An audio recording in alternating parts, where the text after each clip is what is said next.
UPSC में select होना, IAS IPS बनना कोई सफलता का मापदंड नहीं है। तो मुझे प्रधानमंत्री की क्लोज प्रोटेक्शन टीम का इंचार्ज बनाया गया। जी। तो एसपीजी का मेन काम तो पीएम की सुरक्षा है। जी। तो फिर उनका जो निकट सुरक्षा घेरा उसका इंचार्ज बना के मुझे सिलेक्ट किया गया। उन्होंने हनुमान जी से की एग्जाम्पल दी कि जब वो सिंधु किनारे बैठे थे, सागर किनारे, तो उसे पार कर पाने का उनको सामर्थ्य अपना नहीं लग रहा था कि मैं पार जा पाऊंगा कि नहीं। तो फिर उनको स्मरण कराया गया कि आप हनुमान हैं, जब आप बचपन में थे तो आपने सूर्य को निगल लिया था और आप कुछ भी कर सकते हैं। तो उन्होंने मोटिवेट करते हुए कहा कि तुम बचपन में इतने ब्राइट स्टूडेंट थे, बचपन से ही तुम कुछ भी कर सकते हो। दोस्तों, ये पॉडकास्ट बहुत हटके और बहुत अमेजिंग होने वाला है क्योंकि हमने रिसेंटली विजिट किया एनएसजी यानी कि नेशनल सिक्योरिटी गार्ड्स का हेडक्वार्टर्स, और वहां हम मिले एनएसजी के आईजी मिस्टर शालीन से, जो कि अपने नेचर से बहुत शालीन है। लेकिन इनका पोर्टफोलियो आप जानेंगे तो आप भी एक बारी को अपनी कुर्सियों से खड़े हो जाएंगे। दरअसल ये पटना पुलिस के डीआईजी रह चुके हैं। उसके बाद ये प्रधानमंत्री मोदी और प्रधानमंत्री मनमोहन सिंह के स्पेशल प्रोटेक्शन ग्रुप में रह चुके हैं एंड प्रेजेंटली एनएसजी के आईजी हैं। इनसे मिलके हम लोग तो मोटिवेशन से भर चुके हैं एंड इनकी बातें सुन के, इनकी मॉडेस्टी को देखकर आई एम श्योर आप लोग भी इनके दीवाने हो जाएंगे, फैन हो जाएंगे। और हाँ, एनएसजी के कमांडोज की लाइफ कैसी होती है आप इनको देखकर बहुत इजीली जान पाएंगे। तो चलिए, जितने भी यूपीएससी एस्पिरेंट भी हैं और जो भी लोग मोटिवेशन चाहते हैं कि आईपीएस बनना चाहते हैं या फिर एनएसजी में जाना चाहते हैं, तो ये एपिसोड पूरा देखें। और हाँ, एनएसजी का मोटो हमेशा याद रखें, सर्वत्र सर्वोत्तम सुरक्षा। जय हिंद।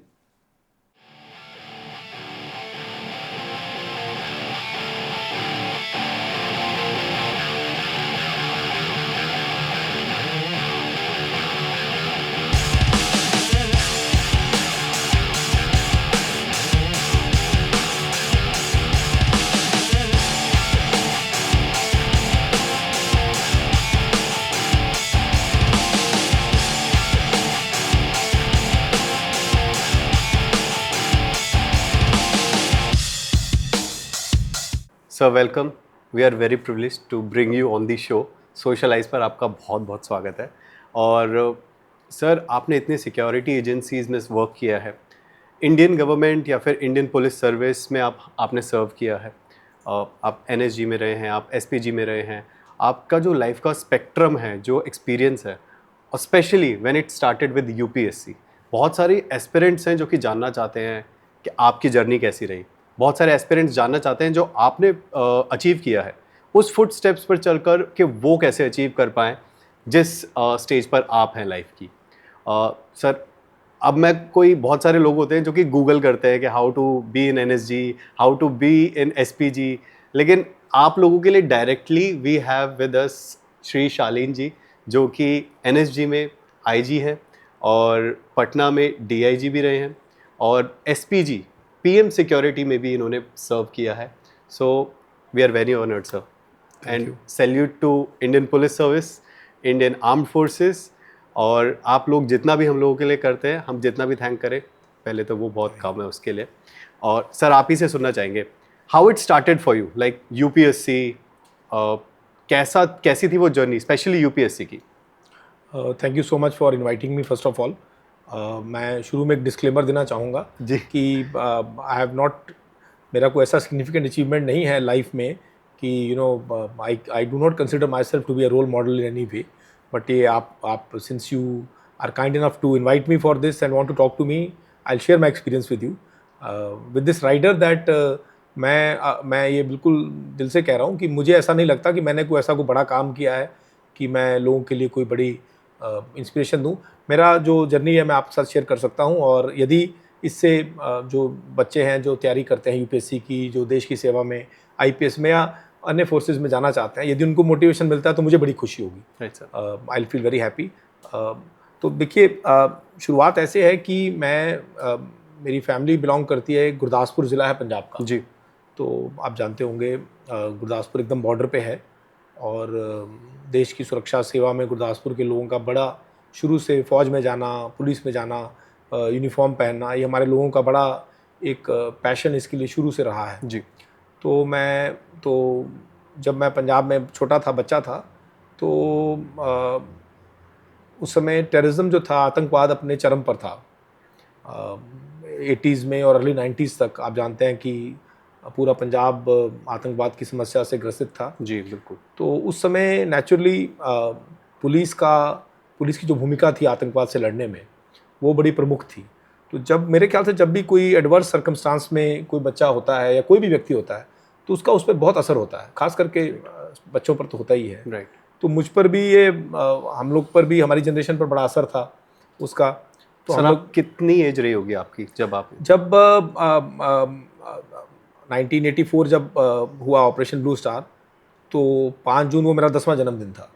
तो मुझे पूरी होश है 80s का पूरा जो पीरियड था जब पंजाब में टेररिज्म अपनी पीक पर था, तो मेरा बचपन के साथ वो पूरा कोइंसाइड करता है। Right. Till early 90s when I was adolescent, जब वो फाइनली जब वो प्रॉब्लम समाप्त हुई तो मेरा पूरा बचपन और एडोलसेंस जो उसी में बीता। राइट। तो उसका जो प्रभाव मुझ पर और मेरी जनरेशन के बाकी जो थे उन पर काफ़ी प्रभाव था। मुझ पर खास करके ये था, हमें जो पुलिस की जॉब बड़ी ग्लैमरस लगती थी। पंजाब में वैसे भी थोड़ा पुलिस के प्रति लोगों का बड़ा आकर्षण है। अच्छा, पुलिस की हाई हैंडेडनेस भी हम देखते थे। एक तरफ पुलिस को एज ए प्रोटेक्टर और रक्षक के रूप में भी देखते थे। जी।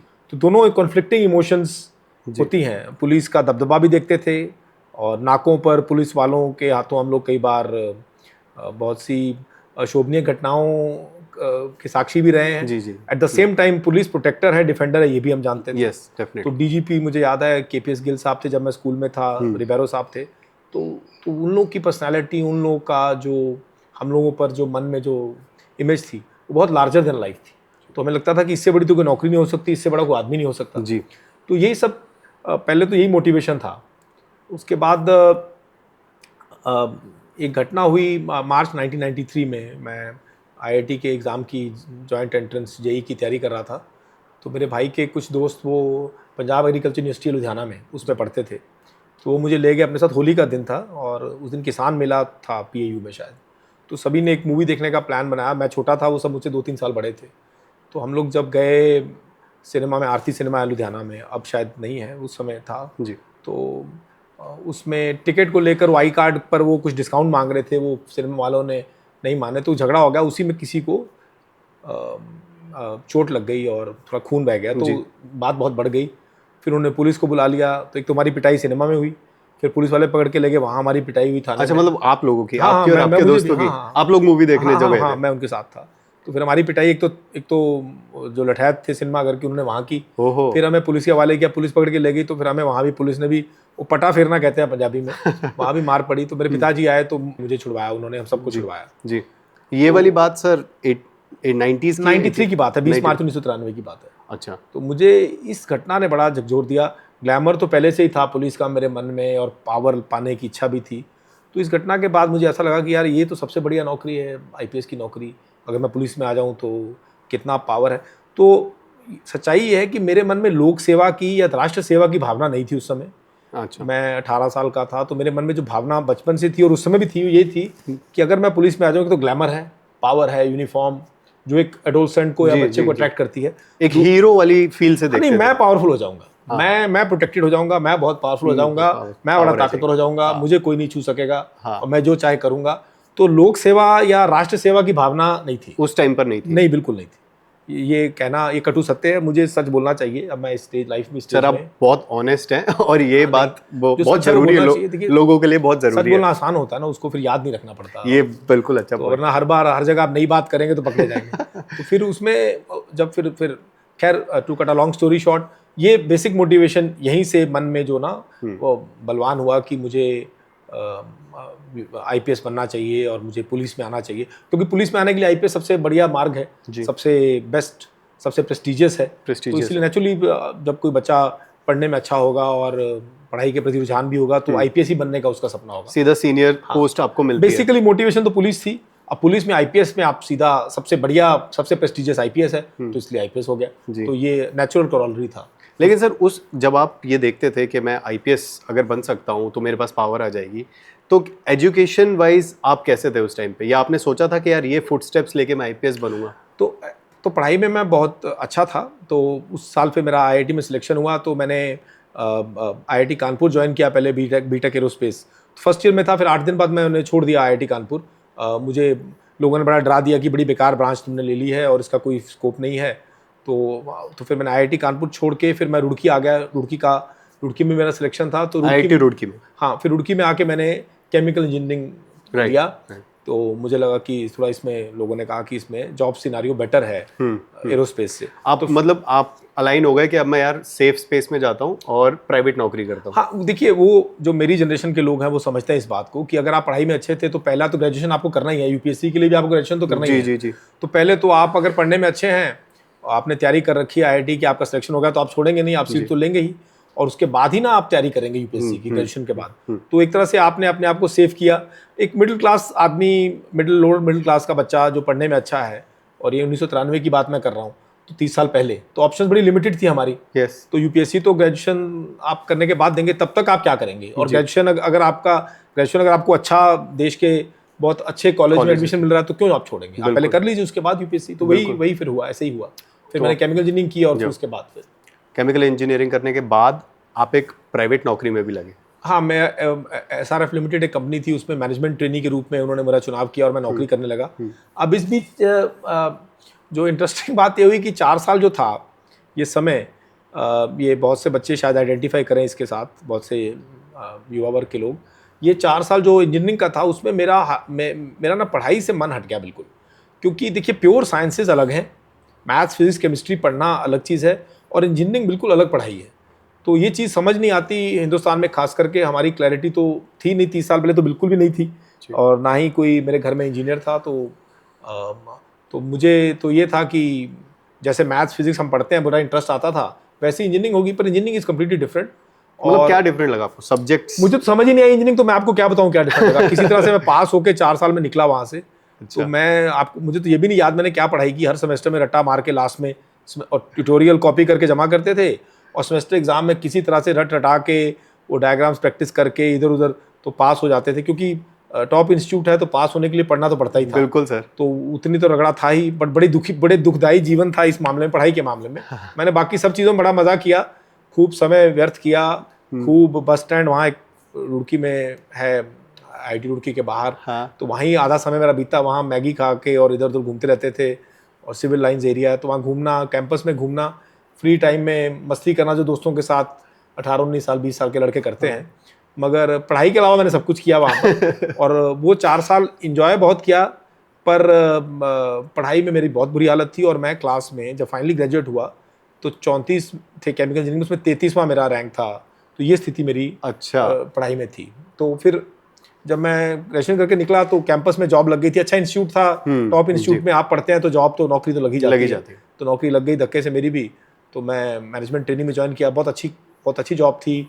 उन्होंने मुझे फ्लैट भी दे रखा था वसंत कुंज में, और बहुत अच्छे से ट्रीट करते थे हम लोगों को। बट फिर क्या हुआ कि मन में बचपन से फीलिंग तो थी आईपीएस बनना। हाँ, फिर जो कॉलेज में रुड़की में भी मेरे फाइनल ईयर में सारे जो दोस्त थे वो मोस्टली बिहार के ही लड़के थे मेरे दोस्त, और बिहारी जो दोस्त थे मेरे, उन सब का एम यूपीएससी ही था। तो फिर से वो जो इच्छा जो बचपन में थी, जो स्कूल में थी, वो कॉलेज में थोड़ी मध्यम पड़ी, तो उन लोगों ने उसको थोड़ा बढ़ावा दिया। लेकिन सर ये एक फैक्ट है कि बहुत सारे लोग हैं अलग अलग स्ट्रीम्स से जो है यूपीएससी में आते हैं। कोई बैचलर ऑफ आर्ट्स करता है, कोई कॉमर्स करता है, कोई बीटेक करता है। और रिसेंटली ये बहुत देखा गया है कि जो बैचलर्स ऑफ टेक्नोलॉजी वाले हैं, जो इंजीनियर्स हैं, वो बहुत ज़्यादा यूपीएससी में आने लगे हैं। और शायद आपने भी उस टाइम पे आईआईटी रुड़की से, इतना प्रोमिनेंट, इतना प्रेस्टिजियस कॉलेज, उससे पास आउट होके फिर आपने यूपीएससी की तैयारी करी। तो ये अपने आप में ही कोई सोचता नहीं है, आउट ऑफ द वे जाके चीज़ें हैं। नहीं, ये आपको लग रहा है, बट ऐसा है नहीं एक्चुअली। ये जो लोग इंजीनियरिंग फ्रेटर्निटी से नहीं है तो उनको ऐसा ज़रूर लगता है जी। वो यूपीएससी के इंटरव्यू में भी जरूर पूछते थे, हमारे टाइम में तो पूछते ही थे कि आपने इतने अच्छे इंस्टीट्यूट से पढ़ाई की है, इंजीनियरिंग की आप।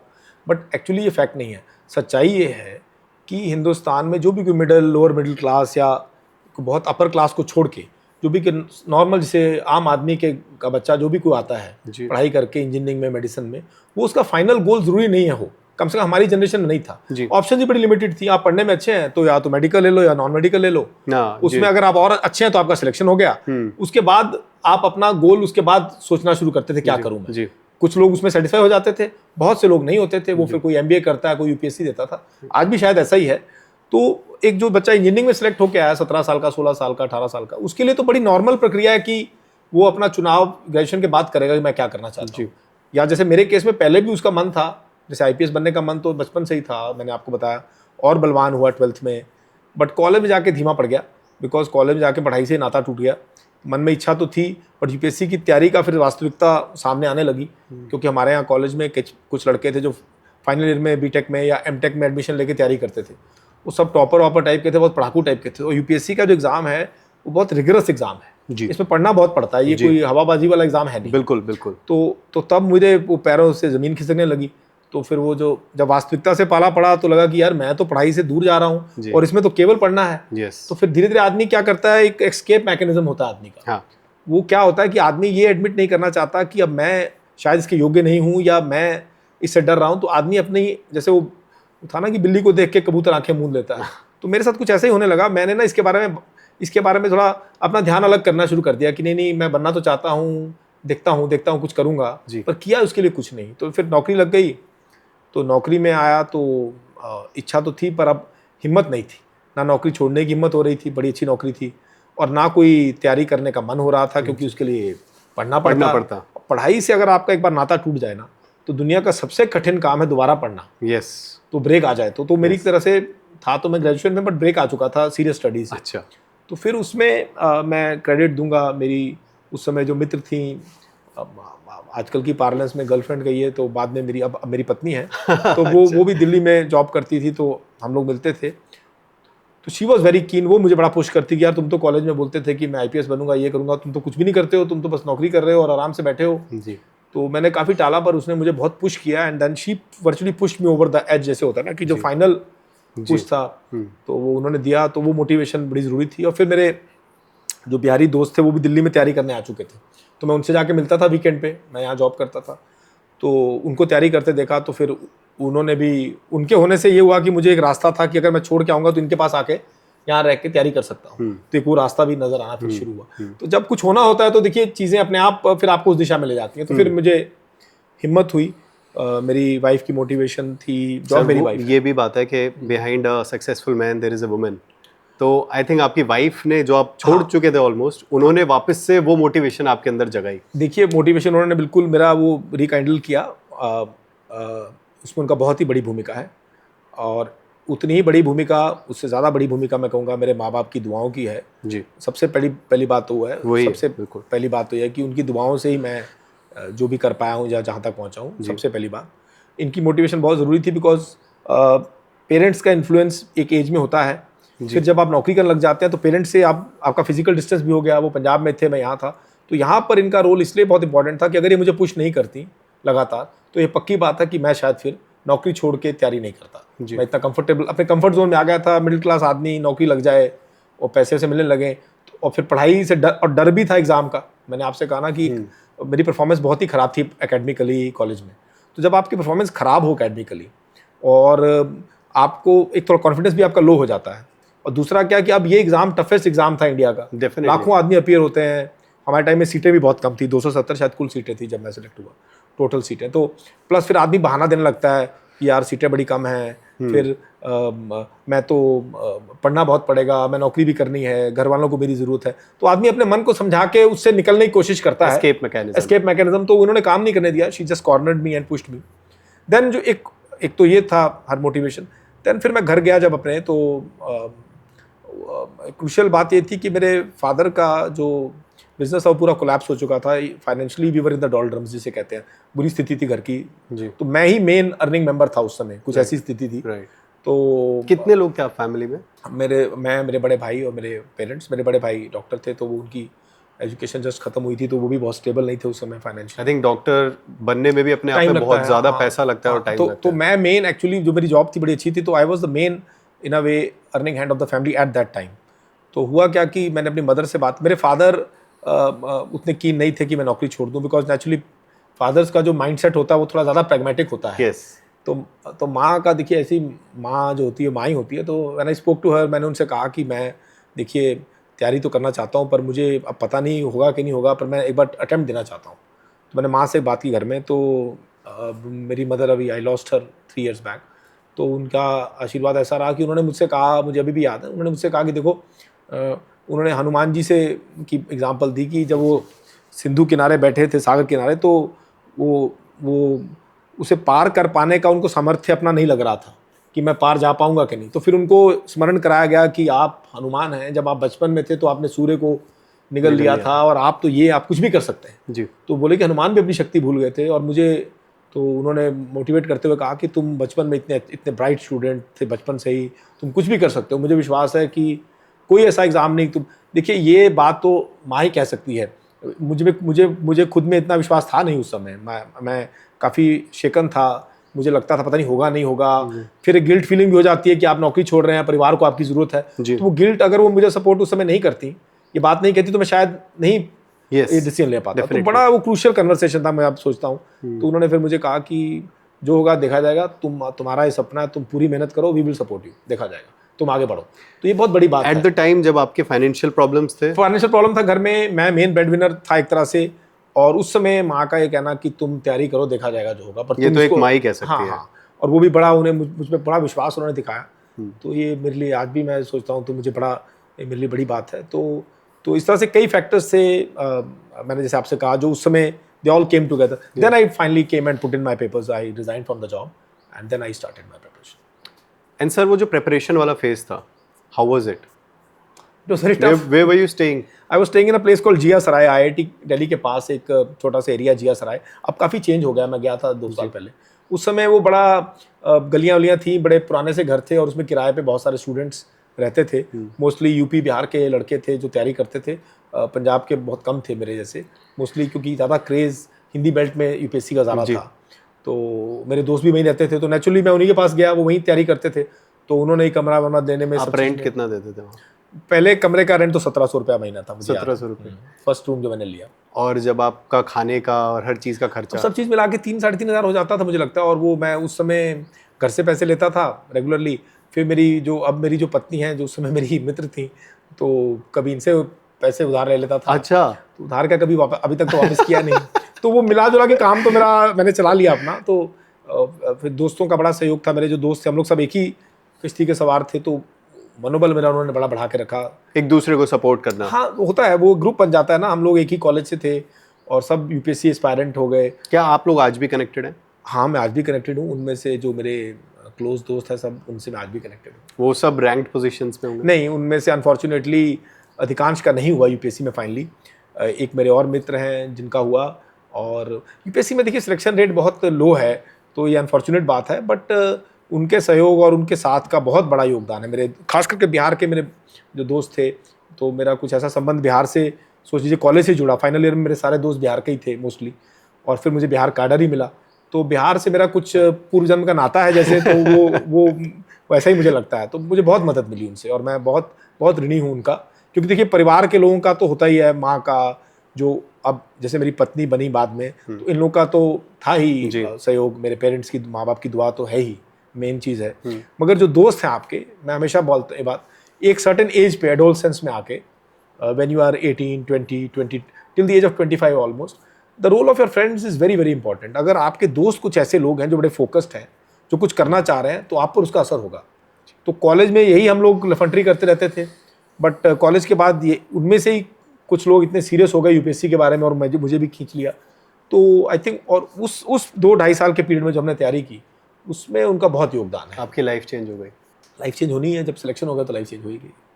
सर, दोस्तों के साथ कोई ऐसा इंसिडेंट याद है, कोई मस्ती मजाक का, और आप लोग बैठे हो, कुछ ऐसा इंसिडेंट हुआ हो? कुछ तो ऐसे हैं जो यहाँ नहीं, पब्लिक डोमेन में नहीं शेयर किए जा सकते, मोस्टली तो ऐसे ही हैं। बट जो शेयर किए जा सकते हैं वो ये है कि हम लोग जब कहीं भी बस में जाते थे, मुझे याद है 620 नंबर बस का रूट बड़ा अच्छा था, बड़ा सीनिक रूट था। अच्छा। तो जब कोई तफरीह लेनी होती थी तो बस में बैठ के गए, वहाँ से भुट्टा खा के चले आए, CP तक चले गए खाली भुट्टा खाने के लिए। तो मजाक करते हुए कैसे अब याद आते हैं वो मोमेंट्स? हाँ, मुझे तो बिल्कुल याद है। मैं तो जब भी जिया सराय IIT दिल्ली के सामने से गुजरता हूँ अब भी, तो मैं देखता हूँ कि भाई, मैं I know the bus stop, की यहाँ से पहली बस पकड़ते थे। फिर मैं जब विपिन जो मेरी वाइफ है, अब इनसे मिलने जाता था वीकेंड पे कभी कभी, तो ये सरिता बिहार में रहती थी, तो पहली बस मैं पकड़ता था IIT गेट के सामने से, और उतरता था पहले पैदल जाके IIT गेट जो बस स्टॉप था वहाँ से बस पकड़ता था मैं, मेडिकल बोलते थे एम्स को। अच्छा। वहाँ उतरता था, वहाँ से दूसरी बस आश्रम वो दूसरी बस लेता था, वो आश्रम में उतरता था, जी। एक जगह आश्रम लाजपत नगर के जी पास। जी बिल्कुल। तीसरी बस आश्रम से लेता था, वो बदरपुर बॉर्डर लिखा होता था 405। 3 बस चेंज करके। और फिर उतर के फिर पैदल जाके सरिता विहार पहुंचता था। तो अब मैं हंसता हूँ, मैं अपने अब मैं कई बार गाड़ी से निकलता हूँ तो मैं सोचता हूँ कि यार अब मुझे कोई कहे 3 बस बदल के कहीं जाना, तो मैं कहीं नहीं जा सकता।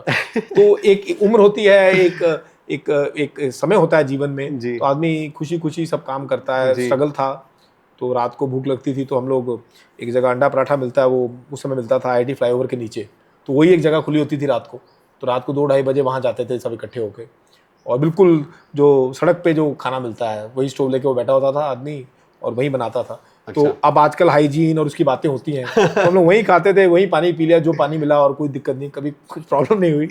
अब वो सब सोच के कई बार मैं रिकॉल करता हूँ तो बड़ा अच्छा लगता है। उन दोस्तों के साथ अब जब मिलते होगे हाँ, तो बातें करते होगे, यही सब बात करते हैं और क्या बात करेंगे। और अभी भी अब सब ऑल ओवर दी वर्ल्ड चले गए, जिनका सिलेक्शन हुआ वो तो, जिनका नहीं हुआ वो फिर कुछ ने MBA किया और कोई US चला गया, सब they are all doing very well, सब अच्छा कर रहे हैं, सब बहुत काबिल लोग थे। तो we all sometimes recall these memories. Wow, मतलब एक इतना सीरियस पोजीशन पे आप जिस पे हैं, यू हैव दोज मेमोरीज जिसमें आप कभी भी अगर स्ट्रेस में भी आए तो आप वो मेमोरीज को रिकलेक्ट करें तो आप कहीं ना कहीं अपने आप को रिलीव्ड फील कर सकते हैं।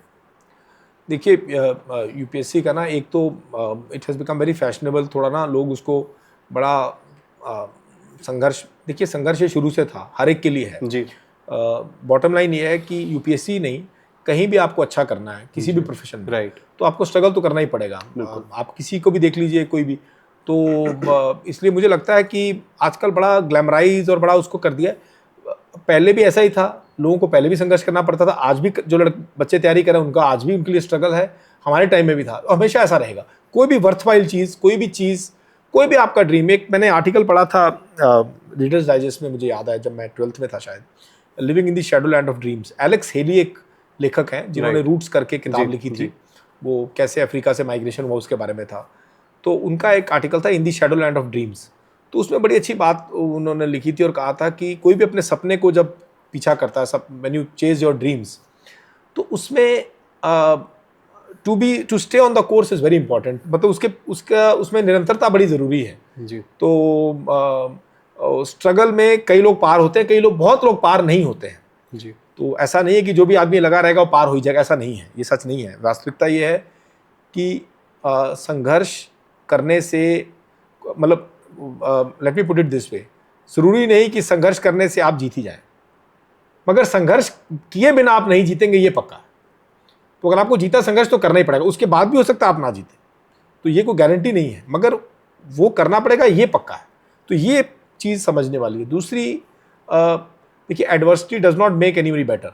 आप विषम परिस्थिति में थे, आप कहीं मुसीबत में थे या आपको कुछ स्ट्रगल करना पड़ा, इससे आप बेटर नहीं हो जाते। बहुत लोग स्ट्रगल में ब्रेकडाउन हो जाते हैं, बहुत लोग का नर्वस ब्रेकडाउन हो जाता है, बहुत लोग सुसाइड कर लेते हैं, बहुत लोग घबरा जाते हैं। आपने संघर्ष किया और आप उस स्थिति से मजबूत होकर निकले और स्ट्रांग होकर निकले, तो आपके सक्सेसफुल होने के जीवन में चांसेस, खुश रहने के चांसेस बढ़ जाते हैं। सिर्फ एडवर्सिटी को फेस करने से कोई स्ट्रांग नहीं होता है। एडवर्सिटी को फेस करना, फेस करने के बाद सरवाइव करना, चाहे आप जीते हारे कोई बात नहीं, मगर उस पीरियड को स्ट्रांगली फेस करना, डिग्निटी के साथ फेस करना, वो आपको स्ट्रांग करता है। एडवर्सिटी में होना आपको स्ट्रांग नहीं करता। विषम परिस्थिति में फंस के तो कई लोग रोने लगते हैं, कई घबरा जाते हैं, बहुत लोग अपने जीवन को समाप्त कर लेते हैं प्रेशर में। तो प्रेशर फेस करने से कोई स्ट्रांग नहीं होता है। Pressure only brings out the best in you. If you are really good and you come through, then you'll be much stronger. फिर आप जीवन को और अच्छे से जी सकते हैं। But if you are not good enough or if you are weak, then you will collapse, और that's unfortunate। इसलिए बहुत ज़्यादा ग्लैमराइज करना प्रेशर को या विषम परिस्थिति, it's not good। all are not meant to take pressure। हर आदमी उसके लिए नहीं बना है। इसीलिए मैं ये सोचता हूँ कि कोटा में बच्चे तैयारी करते हैं तो बहुत अनफॉर्चुनेट आता है। तो आई थिंक माँ बाप के लिए भी इसमें मेरा रिक्वेस्ट ही होगा, रिसेंटली भी काफ़ी केसेस कि बच्चों पे प्रेशर देखिए नहीं डालना चाहिए। कोई बच्चा मोटिवेटेड है, बहुत अच्छी बात है, बट बहुत ज़्यादा रोना गाना बच्चों के सामने कि देखो हमने सब कुछ तुम पे लगा दिया, हमने ज़मीन बेच दी तुम्हारे लिए, क्या ये सब करने से बच्चों पे प्रेशर पड़ता है और छोटी उम्र का बच्चा कोलैप्स कर सकता है। बिल्कुल। इसीलिए मैंने UPSC की तैयारी में भी देखा है कि जिन लोगों पर घर का, देखिए प्रेशर सभी पर होता है, बिल्कुल, पर जिन लोगों पर बहुत ज़्यादा प्रेशर होता है कि जिन लोगों के माँ बाप भी रो रहे हैं पीछे, भाई बहन भी रो रहे हैं कि भैया जल्दी करो हम लोग मर रहे हैं, तो वो कोई अच्छी चीज़ नहीं है, वो उनको उनके लिए मुश्किल पैदा करती है। बिल्कुल। तो ये आप सही कह रहे हैं सर, एक थिन लाइन बन जाती है। हाँ, ये जो there's a प्रेशर, जो लोग हैं वो कुछ ही लोग हैं जो प्रेशर को बहुत अच्छे से हैंडल कर लेते हैं, लेकिन काफ़ी हद तक लोग हैं जो कि वो थिन लाइन अगर टूट जाए या क्रॉस हो जाए तो वो लोग अपनी लाइफ को गिव अप कर देते हैं। तो मैं यही कहूँगा कि बच्चे, कोई भी यूपीएससी की प्रिपरेशन हो या आईआईटी की प्रिपरेशन हो या जीवन में कोई भी जो उन्हें लगता है काम करने लायक है, उस काम में वो तभी आएँ और तभी उससे जूझें अगर उन्हें लगता है कि वो उस प्रेशर को विथस्टैंड कर सकता है, फेलियर को भी विथस्टैंड कर सकता है। जी, बिल्कुल। देखिए सक्सेस तो बहुत कम परसेंट को ही मिलेगा, तभी उस एग्जाम की भी वैल्यू है क्योंकि जी। परसेंटेज बहुत कम है। बिल्कुल, अगर किसी को लगता है, परिवार को लगता है कि भाई ये मानसिक रूप से तैयार नहीं है या इसका ब्रेकडाउन हो जाएगा, तो फिर उनको थोड़ा कॉशन बरतना चाहिए, उनको उसमें पुश नहीं करना चाहिए। जी, हर आदमी को ये देखना चाहिए कि देखिए यदि आप इसमें फेलियर को बर्दाश्त करके आगे बढ़ सकते हैं तो फिर आप बिल्कुल आइए, ट्राई कीजिए। अगर आपकी तकदीर में है, आपकी मेहनत काबिलियत है तो ज़रूर होगा, नहीं भी हुआ तो कोई बात नहीं, आप जीवन में कुछ और करके और उससे अच्छा करेंगे। मेरे साथ जो लड़के थे, मेरे जो दोस्त 7-8 क्लोज दोस्त थे जी, उनमें से मेरा हुआ, एक आध और व्यक्ति का हुआ, बाकी अधिकांश लोगों का नहीं हुआ selection, but all of them are doing very well in life. किसी ने बाद में एमबीए किया और बहुत अच्छी नौकरी कर रहा है, कोई विदेश चला गया वहाँ अच्छा कर रहा है, कोई हिंदुस्तान में रह के बहुत अच्छा कर रहा है, ऐसा नहीं है। तो मैं ये कहना चाह रहा हूँ कि यदि आप यूपीएससी में नहीं भी यूपीएससी हो में नहीं पाते भी होता है तो कोई बात नहीं। देखिए पहली बात तो आप इसको पॉडकास्ट में इस चीज़ को जरूर रखिए जो मैं भी कह रहा हूँ जी। कि यूपीएससी में सिलेक्ट होना, आईएएस आईपीएस बनना कोई सफलता का मापदंड नहीं है। ये मैं बिल्कुल आपको दिल से कह रहा हूँ, मैं ये बात हमेशा बोलता हूँ। बहुत से ऐसे लोग मैंने इन सर्विसेज में देखे हैं जो बड़े दुखी हैं, बड़े कष्ट में हैं और बिल्कुल भी अपने जीवन से खुश नहीं हैं। ऐसे काफ़ी लोग हैं जी, अधिकांश नहीं बट काफ़ी लोग हैं।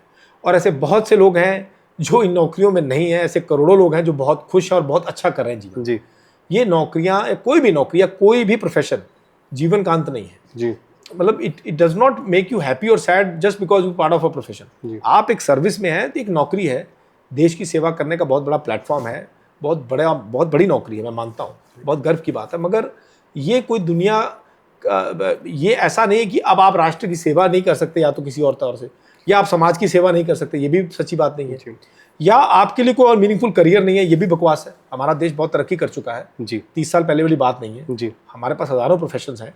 एक काबिल बच्चा आज के हिंदुस्तान में, मेरा विश्वास है, एक काबिल मेहनती बच्चा बहुत अच्छा रोजगार कमा सकता है। जी। इंडिया में हमारा देश बहुत बदल गया है, बहुत आगे बढ़ गया है जी, टेक्नोलॉजिकली हर काफी कुछ तरह है। से। हम दुनिया के लीडिंग कंट्रीज में हैं आज, Yes. इकोनॉमिकली बहुत प्रोग्रेस कर रहे हैं तेजी Yes. से, और हमारा दुनिया में स्थान लगातार ऊपर आ रहा है। बिल्कुल सर। और हम एक पावर के रूप में इमर्ज कर रहे हैं। हमारे देश के युवा वर्ग को, जिसमें मेहनत है, काबिलियत है, कोई स्ट्रेस नहीं होना चाहिए कि उसके भविष्य का क्या होगा, मुझे पूरा विश्वास है। मगर अपने आप को खाली यूपीएससी तक महदूद कर लेना या खाली आईआईटी तक या कोई और एग्जाम तक कि बस इसमें हुआ तो मेरा जीवन है वरना बर्बाद है, ये बेकार की बात है।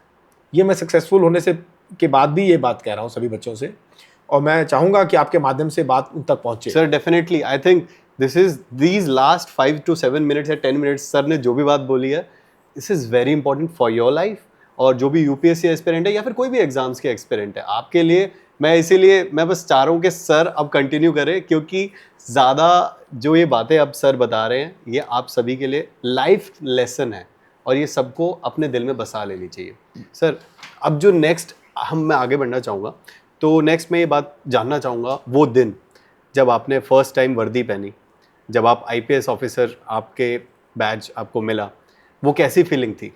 नहीं, नेचुरली बहुत ही बड़ी फीलिंग थी मेरे लिए। तो एक जैसे रिजल्ट ही जब आ गया तो मेरा ऑलरेडी रैंक 34 था, तो मुझे क्लियर हो गया कि मुझे आईपीएस जो है वो मिल ही जाएगा, मेरा जो चॉइस है।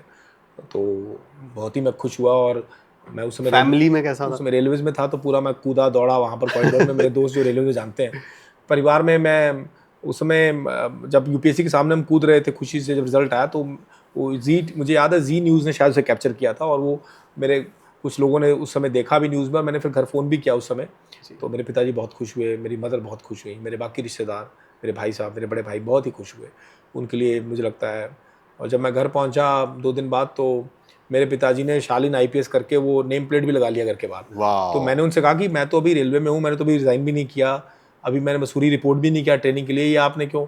तो मुझे बोले यार अब इतना कौन इंतज़ार करेगा, हमारा तो सपना पूरा हो गया, हमने तो लगा लिया। तो ये बात मुझे याद है सर। ये इस बात को लेकर ना एक बात मेरे जहन में आ रही है कि एक बेटे के या बेटी के सपनों को पूरा होते हुए देख एक फादर या मदर अपने जीवन को अपना जो जीवन है उसको कंप्लीट मानते हैं? Now since I am a father myself, मैं एक पिता हूँ। अब मैं अब उस समय तो उनकी सेंटीमेंट को इतना नहीं समझ पाता था, मतलब मैं समझता था कि वो बहुत खुश हैं, पर आज मैं समझ सकता हूँ कि उनको कितना गर्व हुआ होगा, और ये मेरे लिए बड़े संतोष की बात है, क्योंकि अगले ही वर्ष में कुछ ही महीनों बाद मेरे पिताजी का और मेरे बड़े भाई साहब का देहांत हो गया। तो ये बात की, ये खुशी उन्होंने देखी, उन्होंने इसको महसूस किया, ये मेरे लिए बहुत बड़ी बात है कि कम से come before he went away from this world उन्होंने देखा कि उनका बेटा IPS अफसर बन गया। तो ये एक मिडिल क्लास और मिडिल क्लास फैमिली के लिए बहुत बड़ी बात होती है, मैं समझता हूँ। तो मेरे लिए ये काफ़ी सेटिस्फेक्शन इस बात की है, कम से कम उन्होंने जाने से पहले देखा कि मैं जीवन में कुछ अचीव कर पाया था। जी सर, आपने जब पहली अपनी जॉब ज्वाइन करी, आपकी पहली पोस्टिंग जहाँ थी, वो कैसा एक्सपीरियंस था? पहली मेरी पोस्टिंग पहले प्रोबेशनर के रूप में मुजफ्फरपुर में था, बिहार में। वहाँ मैंने अपनी ट्रेनिंग की, डिस्ट्रिक्ट ट्रेनिंग।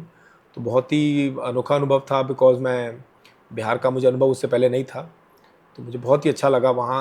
हालांकि आप अपने जो बिहारी फ्रेंड्स में थे। हाँ, मैं बिहारियों को जानता था, फ्रेंड्स को, बिहारियों को फ्रेंड्स के रूप में मेरे बिहारी दोस्त, सबसे क्लोज दोस्त मेरे बिहारी ही थे सब। हाँ। रुड़की में भी और फिर त्यारी में भी, जिया सराय में।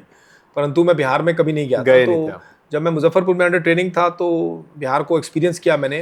तो बहुत सारी मिथ्या और बहुत सारा जो बिहार के बारे में प्रेजुडिसेस हैं वो लोगों ने गलत पाल रखे हैं। मेरे मन में तो पहले भी नहीं थे, बिकॉज मैं बिहारियों को तो कॉलेज से ही मेरे दोस्त थे, तो मेरा तो क्लोज दोस्त थे, तो मैं तो बहुत ही उनको मानता था। तो बिहार एक बड़ी ज़बरदस्त जगह है, उस भूमि की बात कुछ अलग है। देखिए, एक तो जो मैंने पाया, मैं अपना एक्सपीरियंस बता सकता हूँ। मुझे तो बहुत ही मेरा सौभाग्य है कि मुझे बिहार कैडर में सर्विस करने का मौका मिला। शुरू में जब होम कैडर नहीं मिला तो हर एक को अजीब लगता है। मैं भी पंजाब में ही जाके नौकरी करना चाहता था, जहाँ पले बड़े हैं। लगता है कि अपने लोगों के बीच में हम बड़ी पावर एंजॉय करें, वर्दी पहन के घूमें तो बड़ा हमारा ठाठ होगा। शुरू में तो उस एज में तो मेरे यही सेंटिमेंट्स थे, मगर वो जनरल इंसाइडर की सीट ही नहीं थी हमारे टाइम में। फिर रोस्टर पे मुझे बिहार कैडर मिला। पंजाब में सीट ही नहीं थी जनरल इंसाइडर के लिए, तो I was put on the roster, Bihar cadre मिला। तो मैं जब वहाँ पहुँचा, नौकरी की, तो मुझे बहुत ही ज़बरदस्त अनुभव हुआ। एक तो बिहार में ऑल इंडिया सर्विस का, IAS का, IPS का, बाकी सरकारी सेवाओं का बड़ा सम्मान लोग करते हैं। लोगों की साइकी में ही गवर्नमेंट सर्विस का बड़ा अलग स्थान है, क्योंकि अग्रेरियन सोसाइटी रही है, ट्रेडिशनल सोसाइटी है, तो बहुत ज़्यादा लोग रिस्पेक्ट करते हैं। सच्ची बात है, डिस्प्रोपोर्शनेट रिस्पेक्ट करते हैं। जितनी हम लोग डिजर्व नहीं करते उससे कहीं ज़्यादा सम्मान लोग करते हैं। वो आपको एज अ जस्टिस प्रोवाइडर देखते हैं? बिल्कुल देखते हैं। और यदि आपने उसके ऊपर, यदि आपने ईमानदारी से या निष्ठा से अपना काम किया, सिर्फ प्रयास किया, आपने ईमानदारी से प्रयास किया, उसी पे वो आपको हीरो बना देंगे जी। आपने अचीव चाहे कुछ भी नहीं किया, चाहे आप उनकी प्रॉब्लम सॉल्व नहीं भी कर पाए, आप क्राइम कंट्रोल नहीं भी कर पाए ठीक से, आप डिलीवरी नहीं भी दे पाए, तो भी वहाँ के लोगों के देखिए मैग्नानिमिटी है, ये मैं खुल के कह रहा हूँ, कि सिर्फ आपके प्रयास को, और आप यदि पर्सनल रूप से ईमानदार हैं तो आपको सर आंखों पे बिठा लेंगे जी। वो ये भी नहीं देखेंगे कि यार इस आदमी की ईमानदारी से हमें मिला क्या, हमारा काम तो हुआ नहीं, या हमारा तो वो जो वो इस मामले में बड़े मैग्नानिमस है। तो इस चीज़ का मैं बड़ा हूँ। मेरे जैसे, मैं अपने आप को बड़ा मीडियोकर और ऑर्डिनरी ऑफिसर मानता हूँ, फ्रैंकली स्पीकिंग, मगर मुझे इतना वहाँ प्यार मिला, लोगों ने इतना सम्मान दिया कि मैं उनका बड़ा ऋणी हूँ। और फिर बाद में मैं कई ज़िलों में SP रहा, फिर मैं SPG में आ गया, डेपुटेशन पे वापस गया तो DIG रहा गया में, पटना में, फिर अब NSG। सर, DIG जब आप रहे थे तो आपके कुछ रिमार्केबल ऑपरेशन, कुछ रिमार्केबल वहाँ पे एक्शंस थे बिहार में? देखिए, रिमार्केबल तो कुछ नहीं था। एक हमने अभियान शुरू किया था सेफ्टी का, जिसमें हमने हेलमेट को कंपलसरी किया था पटना में। तो वो मैंने पर्सनली सुपरवाइज किया था और इम्प्लीमेंट किया था। तो वो हमने 100% नियरली उसमें सक्सेस अचीव की, और वो समय आ गया जब 100% पटना में कंप्लायंस था हेलमेट रूल का, पूरे पटना में। तो ये बड़ी बात है, बिकॉज पटना में हेलमेट रूल पहले फॉलो नहीं होता था। बिल्कुल। तो वो उसको फॉलो कराने में बड़ा मुझे सेटिस्फेक्शन मिला। सेकेंड, हमने महिलाओं की सेफ्टी को लेकर एक स्पेशली हमने फिर शुरू किया था काम, कि कोई भी बच्ची के साथ अभद्रता या छेड़खानी घटना आती है तो उसको सीरियसली लेते हुए FIR रजिस्टर करके पूरी कार्रवाई फॉलोअप किया जाए। तो वो जो कैंपेन था वो भी काफ़ी हमने मेहनत उसमें की और काफ़ी उसमें हमें सफलता मिली। तो ये 2 चीज़ें हैं जो प्रोफेशनली मुझे सेटिस्फेक्शन का मेरे लिए सोर्स है। सर, पटना के DIG से NSG के IG, ये सफ़र कैसा था, ये ट्रांजिशन कैसा था? देखिए, पहले मैं डेपुटेशन पे आ चुका था SPG में, जहाँ मैं जब SP था, कुछ डिस्ट्रिक्ट्स में SP रह चुका था बिहार में। तो फिर मुझे एसपीजी के लिए मैं सिलेक्ट हुआ और डेपुटेशन पे एसपीजी में आया। एसपीजी भी सर अपने आप में बहुत बड़ा, क्योंकि प्राइम मिनिस्टर के सिक्योरिटी में आप थे, वो ये एक्सपीरियंस भी सर जानने वाला है कि प्राइम मिनिस्टर की सिक्योरिटी के साथ कैसा था। वो तो बहुत गर्व की बात है। स्पेशल प्रोटेक्शन ग्रुप जो है एसपीजी, वो देश का एक एलीट, एक स्पेशल फोर्स है जी। बहुत ही चुने हुए लोगों को वहाँ पर सेवा करने का मौका मिलता है। उसमें कई तरह की आपकी फिजिकल फिटनेस, आपका मेंटल अलर्टनेस, आपकी ओवरऑल प्रोफाइल, आपका इमेज, वो बड़ा कुछ मैटर करता है। सर इसमें आप थोड़ा बहुत ट्रेनिंग के बारे में बता सकते हैं? एसपीजी कमांडोज की ट्रेनिंग कैसे डिफर करती है बाकी ट्रेनिंग से? देखिए, एसपीजी की ट्रेनिंग जब आप ज्वाइन करते हैं, तो चाहे आप एसपी में ज्वाइन करें, जैसे मैं एसपी रैंक पे गया था, एआईजी कहते हैं वहाँ पर, या आप कांस्टेबल में ज्वाइन करें, ट्रेनिंग कॉमन है। बड़ी टफ फिजिकल ट्रेनिंग है। शुरू में करीब 4 महीने की शुरू की ट्रेनिंग बड़ी टफ है। उसमें आपकी फिजिकल फिटनेस से लेकर आपका शूटिंग स्किल्स, आपकी सारी स्किल्स को बहुत एनहांस किया जाता है, बढ़ाया जाता है बड़ी टफ ट्रेनिंग के बाद। फिर उसके बाद आप बल का पार्ट बनते हैं, अगर आप सब पास कर जाते हैं। उसके बाद फिर मुझे ये इस बात पर बड़ा I feel great sense of pride and satisfaction कि उसके बाद फिर मुझे प्रधानमंत्री की क्लोज प्रोटेक्शन टीम का इंचार्ज बनाया गया। तो एसपीजी का मेन काम तो पीएम की सुरक्षा है जी। तो फिर उनका जो निकट सुरक्षा घेरा है उसका इंचार्ज बना के मुझे सिलेक्ट किया गया। तो उसके बाद अलग अलग फिर एक ट्रेनिंग, सीपीटी की एक ट्रेनिंग और होती है, 3-4 महीने की मेरी ट्रेनिंग और हुई, वो भी बड़ी टफ ट्रेनिंग होती है। तो ये करने के बाद फिर मुझे मौका मिला वहाँ पर पीएम की क्लोज प्रोटेक्शन टीम को हेड करने का। सर आप पीएम मनमोहन सिंह की भी एसपीजी ग्रुप में थे मेन, और पीएम मोदी की भी आप एसपीजी ग्रुप में थे? हाँ, दोनों माननीय मनमोहन सिंह जी और माननीय जो वर्तमान प्रधानमंत्री हैं नरेंद्र मोदी जी, इनके साथ मुझे सर्व करने का गौरव हासिल हुआ। फर्स्ट टाइम जब पीएम आए थे, पार्लियामेंट में एंटर भी हुए थे, तो आप उनके सिक्योरिटी, मेन सिक्योरिटी फोर्स में थे।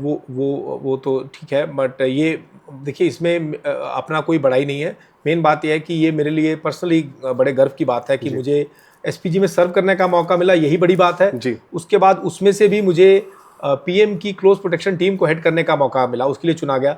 ये मेरे लिए बहुत ही गौरव की बात है, मेरे परिवार के लिए। और लाइफ में मैं आगे कुछ भी करूं, इससे मुझे लगता है इससे बड़ी जिम्मेदारी ना मिलेगी और ना इससे बड़ा गौरव का क्षण प्रोफेशनली मेरे लिए कोई होगा, ऐसा मुझे लगता है। सर आई एम श्योर जितने भी लोग यूपीएससी एस्पिरेंट हैं और यूपीएससी के लिए सोच भी रहे हैं करने का, तो वो लोग बहुत इंस्पायर्ड होंगे जो अभी हमने बातें करी। बट अब आगे की आपकी जो जर्नी है, एक आईपीएस ऑफिसर बनने के बाद, एसपीजी सर्व करने के बाद, पटना में पुलिस में डीआईजी सर्व करने के बाद आप आए एनएसजी में। तो ये अगर कोई आपके फुटस्टेप्स पे चलना चाहता है, वो आईपीएस ज्वाइन करना चाहता है to become an NSG commando, how can he do it? देखिए, एनएसजी ज्वाइन करने के लिए आईपीएस होना ज़रूरी नहीं है। एनएसजी जो है देश का एक एलीट काउंटर टेरर फोर्स है और एनएसजी का यह है कि is the force of the last resort. जब हमारी सरकार को लगे कि कोई आतंकवादी घटना या ऐसी हुई है जिसमें एनएसजी ज़रूरी है, तो एनएसजी को कॉल किया जाएगा। एनएसजी जाकर अपना काम करेगी और टेररिस्ट थ्रेट को ख़त्म करेगी जी। तो इसमें ये एक अकेला ऐसा बल है देश का, एक तो एलीट बल है, बहुत ही प्रेस्टिजियस, सबसे बढ़िया हमारे देश की फोर्स है एनएसजी, राइट, जिसमें 50% आर्मी और 50% पुलिस की पार्टिसिपेशन है। ये अकेला ऐसा बल है जिसमें आर्मी और पुलिस साथ नौकरी करते हैं। ओके। तो आर्मी के भी फाइनेस्ट ऑफिसर्स, सबसे अच्छे चुनिंदा ऑफिसर्स और जवान, और पुलिस के भी, जिसमें central paramilitary forces, BSF, CRPF, ITBP, इनके जवान, और स्टेट पुलिस के भी जवान, ये सब आके इसमें सर्व करते हैं एक साथ जी। और एक साथ एक रंग होकर ब्लैक कैट कमांडो बन के नौकरी करते हैं। तो इसमें मुझे जब इसमें काम करने के लिए, मैं पटना में डीआईजी था, तो मेरा चुनाव एनएसजी के लिए हुआ और मुझे एनएसजी में आके सर्व करने का मौका मिला। मैं पहले एसपीजी में नौकरी कर चुका था, वो स्पेशल प्रोटेक्शन ग्रुप था ये। फिर उसके बाद जब एनएसजी में मुझे मौका मिला तो ये मेरे लिए बहुत बड़े गौरव की बात हुई कि एसपीजी के बाद फिर एनएसजी, तो देश की दोनों स्पेशल फोर्सेज में काम करने का मुझे सौभाग्य प्राप्त। बिल्कुल बिल्कुल। सर ओवरऑल एनएसजी को अगर देखा जाए, आपका एक्सपीरियंस, आप एक आईजी हैं एनएसजी में, सो कैसी ट्रेनिंग होती है एनएसजी कमांडोज की? कैसा लोग जो आपके नीचे भी कैडेट्स आते हैं या कमांडोज आते हैं, वो रिगरस ट्रेनिंग करते हैं, तो कैसा एक्सपीरियंस होता है? देखिए, बहुत ही टफ ट्रेनिंग है हमारी एनएसजी की, बहुत टफ और रिगरस ट्रेनिंग है। हमारे यहाँ ट्रेनिंग सेंटर है मानेसर में, जहाँ पर बहुत कड़ी ट्रेनिंग से उनको गुजरना पड़ता है जी। उस ट्रेनिंग के बाद ही वो एनएसजी का पार्ट बन सकते हैं। और कोई भी यदि विषम परिस्थिति देश के सामने आती है तो एनएसजी को तभी याद किया जाता है। और एनएसजी ने चाहे मुंबई ऑपरेशन हो 26/11 वाला जी। या पठानकोट में जो एंटी टेरर ऑपरेशन हुआ, तो एनएसजी ने अपना लोहा मनवाया है। और हमारे एनएसजी के जो जवान हैं, जो कमांडोज़ हैं, जो अफसर हैं, ये पूरी दुनिया में अपनी भारत के लिए, अपने प्रोफेशनलिज्म के लिए, अपनी करेज और कैलिबर के लिए जाने जाते हैं। जी। और तो मैं यही कह सकता हूँ कि मेरे लिए तो बड़े सौभाग्य की बात है कि मुझे ऐसे एक विशेष बल का मेंबर बनने का मौका मिला है। सर, आप एक कमांडो हैं, आप सर्व करते हैं, आप फील्ड में जाते हैं, लेकिन ऐसा कहते हैं कि जितना एक कमांडो सर्व करता है उतने उसकी फैमिली भी सर्व करती है। तो आपके बच्चे, आपकी वाइफ, उनका क्या एक्सपीरियंस रहा है? उन्होंने आपको लेकर, आपकी फील्ड को लेकर कभी कुछ व्यक्त किया? देखिए देखिए प्रोफेशनल लाइफ में मैं जब बिहार में एसपी था, तो मेरी वाइफ क्योंकि वर्किंग है, तो उस समय वो दिल्ली में जॉब करती थी, तो वो यहाँ रहती थी, मैं वहाँ था। तो मेरा बड़ा बेटा जब 4 साल का हुआ, तब मैं डेपुटेशन पे आया था एसपीजी में। तो पहली बार मैं बेटे के साथ तो तभी रह पाया, बड़े वाले के साथ, जब मैं एसपीजी में आया दिल्ली में डेपुटेशन पे। उससे पहले तो बीच बीच में छुट्टी में ही आके मैं उसे मिल पाता था। तो ये तो होता ही है नौकरी में, specially when both of us are working. फिर जब मैं एनएसजी में था, तो फिर मैं, क्योंकि मेरी वाइफ की जॉब यहीं थी, तो हम लोग साथ रह पा रहे हैं, तो कोई दिक्कत नहीं हुई। बाकी प्रोफेशनल लाइफ में देखिए, फैमिली को, हम लोग तो प्रिविलेज हैं, हम लोग सीनियर हैं, हम लोग को बहुत सारी सुविधाएं ऐसी हैं फैमिलीज़ को। बाकी जो फिज़िकल सेपरेशन है, तो ये नौकरी का पार्ट है, कई बार हो जाता है, आपकी पोस्टिंग पे डिपेंड करता है। तो this is a part and parcel of the journey, and I think the family they accept it, because they know कि हमारी जो पोस्टिंग या ट्रांसफ़र है वो तो हमारे हाथ में नहीं है। तो that way it is not much of a challenge, because it's a given thing. ये तो शुरू से ही आपको पता है, तो इसलिए it doesn't come as a surprise. और कई बार जब साथ रहने का भी मौका मिलता है, तो उसका भी आनंद है। तो जी सर, मैं बात कर रहा हूँ, जैसे आप ऑपरेशंस पे जाते हैं, तो it's always a very dangerous thing जब आप टेररिस्ट को मार रहे हैं, because there is a lot of guns and violence involved. तो व्हाट हैपन्स, मतलब फैमिली क्या कहते हैं? क्या आपके बच्चों का या फैमिली का क्या देखिए, response है? Police when you wear the uniform and when you join the police force और any defence force, then risk is a part of the deal, especially when I was a young ASP or SP. Then the risk was quite high, because उस समय जैसे I was SP in Naxal areas like Nawada, I was ASP of a place called Aurangabad. तो ये जगह पे मुंगेर में SP था, तो वहाँ नक्सलवाद की समस्या बहुत थी।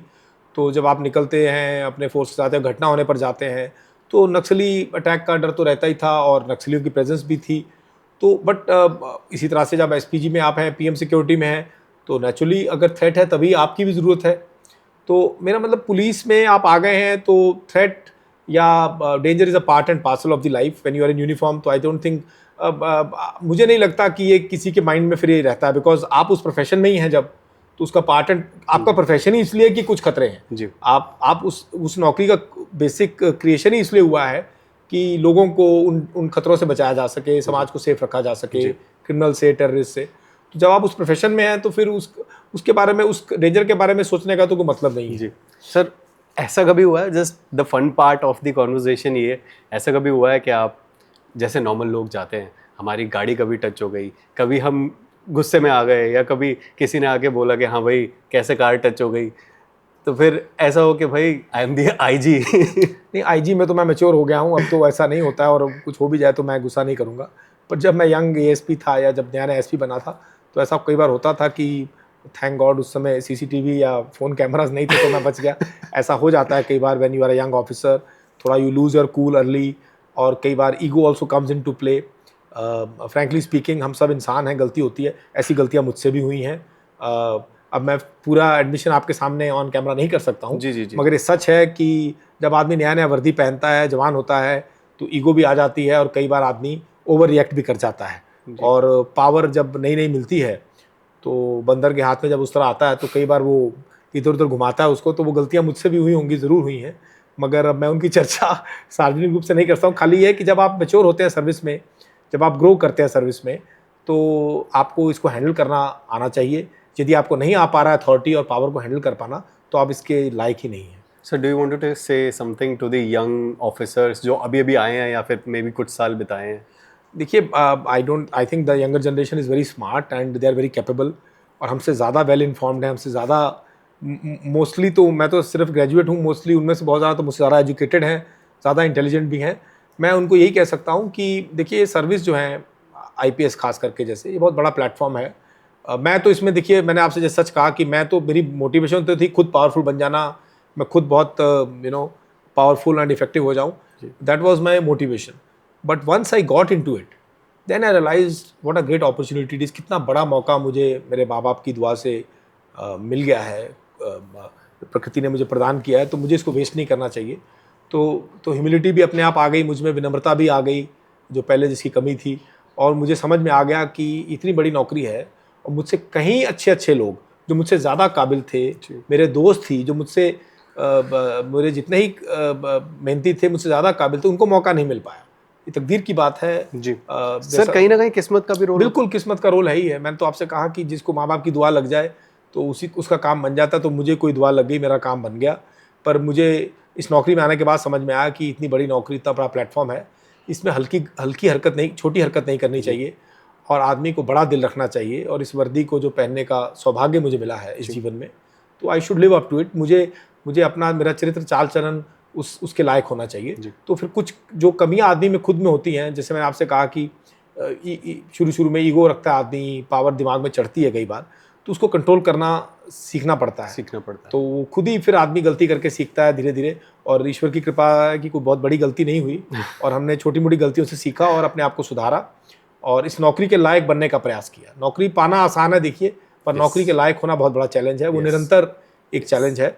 तो मैं उसी में लगा रहता हूँ, कोशिश करता हूँ कि मैं इस इतनी बड़ी जिम्मेदारी जो मुझ पर है और जो इतनी बड़ी सर्विस का मैं पार्ट हूँ, मैं उसके लायक रह सकूँ, यही मेरा प्रयास है। Sir do you watch cricket और मूवीज़? हाँ, of course I used to watch cricket a lot. अब मैंने कम कर दिया है। आईपीएल वगैरह आपने? नहीं, अब नहीं देखता हूँ। पहले मैं क्रिकेट पूरा जब कॉलेज में था, इवन जब नया नया नौकरी में आया था, तो हर मैच हर बॉल देखता था। अच्छा। अब आईपीएल की वजह से मेरा इनफैक्ट मन थोड़ा कम हो गया क्रिकेट देखने का। अब इतना क्रिकेट हो गया कि I am not able to follow. Doses ज़्यादा हो गए। हाँ, और वो जो हमारी जनरेशन के जो हमारे रोल मॉडल्स जो बढ़िया थे वो सब चले गए हैं जी। सो अब इस जनरेशन के क्रिकेटर के साथ उतना आइडेंटिफाई भी नहीं कर पाते हैं। कौन थे आपके रोल मॉडल क्रिकेट में? हमें तो उस समय I remember when we were growing, बच्चे थे तो सुनील गावस्कर, कपिल देव, ये लोग थे, श्रीकांत। और जब हम बड़े हुए कॉलेज में आए तो ऑफ कोर्स सचिन, राहुल द्रविड़, गांगुली, ये सब टॉप प्लेयर्स थे इंडिया के।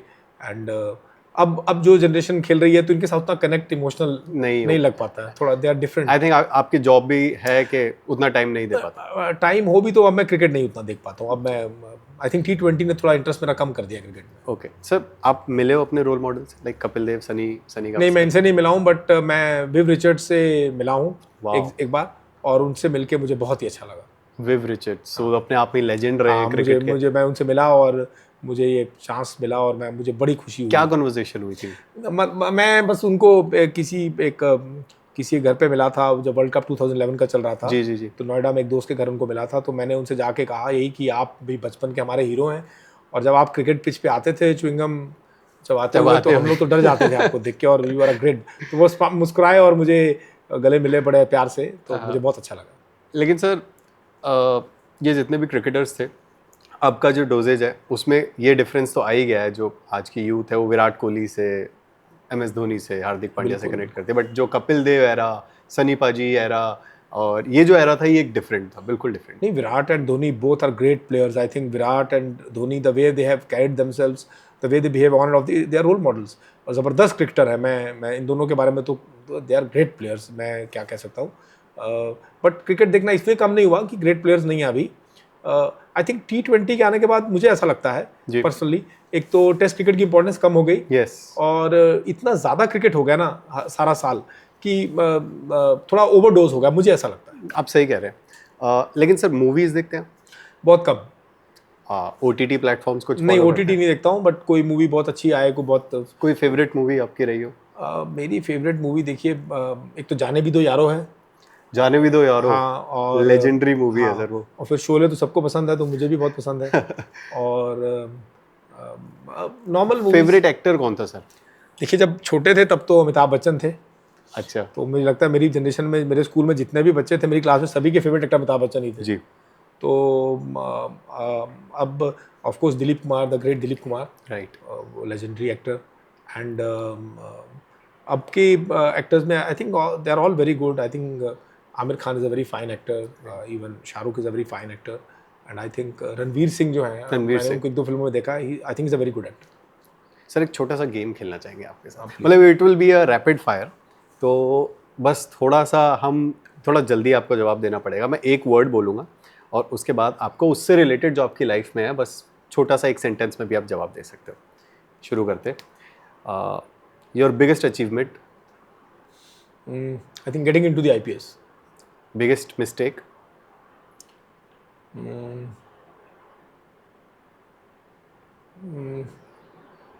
Can't mention it here. Confidential. Sir love of your life, That's my wife. आपका स्पिरिचुअलिज्म की तरफ। You see, I'm not religious at all. I, in fact, don't believe in God. But अब spirituality जिसे कहते हैं, if I may define in my own words, जैसे अब डायकोटमस लगता है, विरोधाभास लगता है, जैसे मैं कहूँगा, जैसे मेरा प्रबल विश्वास है कि आप, जैसे मैं कहता हूँ कि माँ बाप की जो दुआ है, आपके माँ बाप की जो दुआएं हैं आपके लिए, ये बड़ा काम करती हैं और ये आपको हर मुसीबत से बचाती हैं। ये मेरा बिलीफ है। अब इसमें इसको मानना और रिलीजन को ना मानना, भगवान को ना मानना, बहुत से लोगों को इसमें विरोधाभास लगता है। सर हमने बहुत सारी स्टैचूज और मूर्तियां देखी भगवान की, जैसे हम गणेश जी की मूर्ति देख रहे हैं आपके घर में। हाँ, तो मेरी मदर बहुत ही डिवाउट थी, बहुत रीति रिवाज को मानती थी। मेरी पत्नी काफ़ी मानती हैं पूजा पाठ को भी, और भगवान में भी उनका प्रबल विश्वास है। तो ये ठीक है, ये उनका फेथ है। मैं बेसिकली नास्तिक हूँ, मेरे पिताजी भी नास्तिक थे। तो मुझे भगवान मतलब शुरू से ही आपकी? हाँ, मैं शुरू से नास्तिक हूँ। मुझे, मगर अगर आप स्पिरिचुअलिज्म की बात करें तो मैं इतना ही स्पिरिचुअल हूँ कि मेरा ये बिलीफ है कि आपके, जैसे मैंने आपसे कहा कि माँ बाप की दुआ वो आपको लगती है, मेरा इसमें प्रबल विश्वास है और मैं मानता हूँ। अब वो कैसे लगती है अब मैं नहीं जानता हूँ। और दूसरा मेरा ये भी विश्वास है, मैंने देखा है जीवन में कि जो भी लोग किसी की मदद करते हैं, अब जो भी लोग किसी के लिए अच्छा करते हैं, उनके रास्ते क्लियर होते हैं, और जो लोग दूसरों के लिए गड्ढा खोदते हैं तो वो गिरते हैं, और मैंने लोगों को गिरते भी देखा है। बिल्कुल सही बात है सर। सर 2 क्वेश्चंस और रह गए। अगर मैं आपको एक विश दूं पूरी करने के लिए, like may be a super power, तो क्या रहेगी?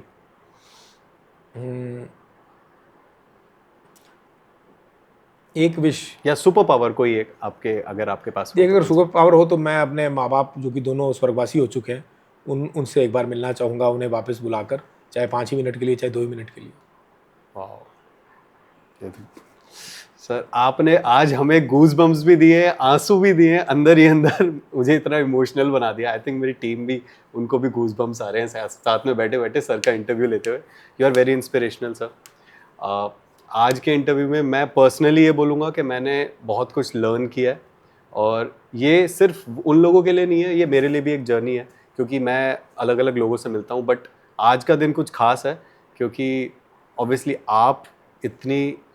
आपके मुंह से खुद ये सारी बातें सुन के कहीं ना कहीं मेरे अंदर भी एक मोटिवेशन फैक्टर, एक लाइफ को लेके एक नई चीज़, because I found a lot of modesty inside you, मतलब being an IG in NSG and Patna के डीआईजी, और इतनी बड़ी बड़ी पोस्ट एसपीजी पीएम के, तो आप इतने मॉडेस्ट हैं।